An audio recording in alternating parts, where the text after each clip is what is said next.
ജനുവരി 15 palliative ദിനമാണ്. മഞ്ചേരിയിലെ palliative care പ്രവർത്തനങ്ങൾക്ക് 30 വയസ്സ് പൂർത്തിയാവുകയുമാണ്. 1996 ജനുവരി 26-നാണ് ജില്ലയിൽ ആദ്യമായി മഞ്ചേരിയിൽ പാലിയേറ്റീവ് കെയർ സ്ഥാപിതമായത്. കേരളത്തിൽ തന്നെ പറയുകയാണെന്നുണ്ടെങ്കിൽ ഇന്ത്യയിൽ തന്നെ ഫസ്റ്റ് ഹോം കെയർ പോകുന്ന ആദ്യത്തെ പാലിയേറ്റീവ് ക്ലിനിക്ക് വന്നത് മഞ്ചേരിയിലാണ്. ഇന്നും ഈ മഞ്ചേരിയിൽ നിന്ന് തുടക്കം കുറിച്ചിട്ടുള്ള ക്ലിനിക്കുകളാണ് മലപ്പുറം ജില്ലയിലും കേരളത്തിലും വിവിധ ഭാഗങ്ങളിലുള്ളത്.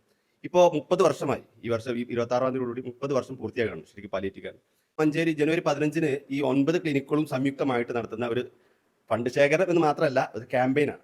ക്യാമ്പയിനിൽ ഉപയോഗിക്കുന്ന നമ്മൾ ഫണ്ട് എന്നുള്ളത് നമ്മൾ സെക്കൻഡായിട്ടേ കാണുന്നുള്ളൂ. കാരണം ഇതിൻ്റെ ആവശ്യകത, ഇത് ആവശ്യമുള്ള രോഗികളെ കണ്ടെത്താനും ഇതിൻ്റെ ആവശ്യങ്ങൾ മറ്റുള്ളവർക്ക് പറഞ്ഞു കൊടുക്കാനും ഒക്കെ ഉള്ള ഒരു വലിയൊരു സംവിധാനമാണ് ഈ ജനുവരി 15-ന്റെ ക്യാമ്പയിനോട് കൂടി ഉദ്ദേശിക്കുന്നത്. ഇതൊക്കെ രാത്രി ഹോം കെയർ സംവിധാനം ഇപ്പോൾ പുതുതായിട്ട് മഞ്ചേരി ക്ലിനിക്കുകളിൽ ആരംഭിച്ചിട്ടുണ്ട്. കാരണം രാത്രി ബുദ്ധിമുട്ടുന്ന ഒരുപാട് രോഗികളുണ്ട്. അവർക്ക് ഒരു സാന്ത്വനമായിട്ട് തന്നെയാണ് ഇപ്പോൾ ഈ കാണുന്നത്. വൈകിട്ട് 6 മണി മുതൽ രാവിലെ 6 മണി വരെ ഈ നൈറ്റ് ഹോം കെയർ സംവിധാനം ഉണ്ട്. എല്ലാ വർഷവും പോലെ നമുക്ക് വേണ്ടി നാം കരുതി വെക്കുന്നത് അർപ്പിച്ചുകൊണ്ട് ജനുവരി 15-ന് സമ്പന്നമാക്കണമെന്ന് അഭ്യർത്ഥിക്കുകയാണ്. ചരണിയിൽ നിന്നും 93 കേരള.